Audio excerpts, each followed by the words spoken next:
I have a special guest joining me all the way from Beijing, China, to discuss the challenges of trade between the U.S. and her home country. She's the host of a primetime English language television program overseen by the CCP, the Chinese Communist Party.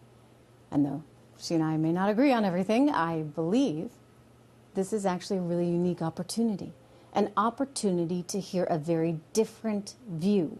Now, as these trade negotiations stall out, it's helpful to know how the Chinese Communist Party is thinking about trade and about the United States. Now, in the interest of transparency, I should explain that I don't speak for anyone but myself as the host of a Fox Business show. My guest, however, is part of the CCP, and that's fine. As I said, I welcome different perspectives on this show. With all that in mind, I'm very pleased tonight to welcome Ms. Liu Xin, host of the primetime opinion program, The Point with Liu Xin, to Trish Regan Primetime tonight. Now, just quickly to the viewers, please bear with us as we have a significant time delay in our satellites between Beijing and the U.S. And because of that, we're going to do our very best not to speak over each other. But Xin, welcome. It's good to have you here. Thank you, Trish. Thank you, Trish, for having me. It's a great opportunity for me, unprecedented. I never dreamed that I would have this kind of opportunity to speak to you and to speak to many audiences in ordinary households in the United States. Yeah, it is indeed you said a couple unprecedented. Of things which hang on, I need to correct. I need to correct because I'm going to jump in. I guess our satellites are getting kind of weird. But tell me, forgive me. You are not what? Yeah. Trish, I have to get it straight. I am not a member of the Communist Party of China. This is on the record. So please don't assume that I'm a member, and I don't speak for the Communist Party of China. And I'm here for today. I'm only speaking for myself as Liu Xin, a journalist working for CGTN. So if anybody wants to quote me or anything, please put my name there at least. Okay, appreciate it.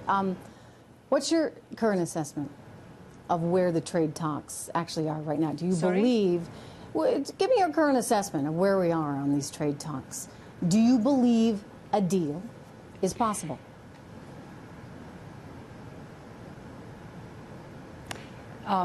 It is true that the satellite connection is not very good, but I believe that you're asking me where we are in terms of the trade negotiations. I don't know. I don't have any insider information. What I knew was the talks were not very successful last time they were going on in the United States, and now I think both sides are considering what to go next. But I think the Chinese government has made its position very clear that unless the United States treat the Chinese government, treat the Chinese negotiating team with respect and show the willingness to talk without using outside pressure, there is high possibility that there could be a productive trade deal. Otherwise, I think we might be facing a prolonged period of problems for both sides. And I would stress that trade wars are never good. They're not good for anyone.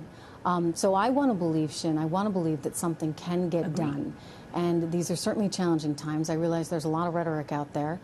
But let me turn to one of the biggest issues, and that's intellectual property rights. I mean, fundamentally, I think we can all agree it's never right to take something that's not yours. And yet, in going through so many of these cases at the Independent World Trade Organization, the WTO, that China's a member of, as well as the DOJ and FBI cases, you can actually see some of them on the screen right now. There's evidence there that China has stolen enormous amounts of intellectual property, hundreds of billions of dollars worth. Now, that's a lot of money, but truly, I guess we shouldn't really care if it's hundreds of billions of dollars or just 50 cents. How do American businesses operate in China if they're at risk for having their property, their ideas, their hard work stolen? Well, I think, Trish, you have to ask American businesses whether they wanted to come to China, whether they find coming to China and cooperating with Chinese businesses has not been profitable or not, and they will tell you their answers. As far as I understand, many American companies have been established in China, and they're very profitable, and the great the great majority of them, I believe, plan to continue to invest in China and explore the Chinese market. Well, now U.S. President Donald Trump's tariff makes it a little bit more difficult, makes the future a little bit uncertain.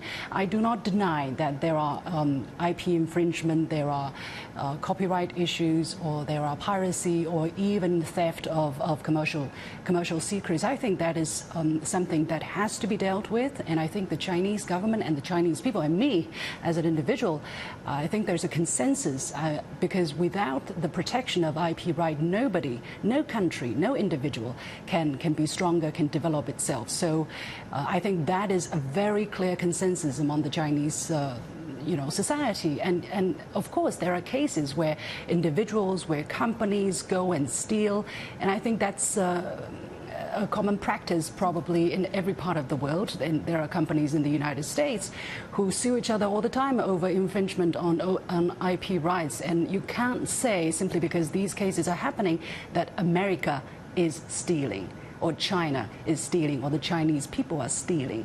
And basically that's the reason why I wrote that rebuttal, because I think this kind of blanket statement is really not helpful, really not helpful. Well, it's not just a statement, it's multiple reports, including evidence from the WTO. But let me ask you about Huawei, because that's certainly in the headlines right now. Sure, I don't deny those. No, I don't deny those. Right, I mean, look, I think, as I said, we can all agree that if you're going to do business with someone, it has to be based on trust. And you don't want anyone stealing your valuable information that you've spent decades working on. Anyway, no. China passed a law in 2017 requiring tech companies to work with the military and the government. So it's not just individual companies, right, that might be getting access to this technology. It's the government itself, which is an interesting nuance. But I get that China is upset that Huawei is not being welcomed into the U.S. markets. I totally get it. So let me just ask you this. It's an interesting way to think about it. I think, what if we said, hey, sure, Huawei, come on in. But here's the deal.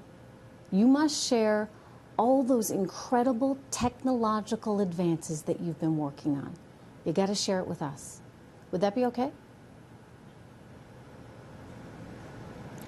I think it is, if it is through cooperation, if it is through mutual learning, if it is through, if you pay for the use of this IP, of this high technology, I think it's absolutely fine. Why not? We all prosper because we learn from each other.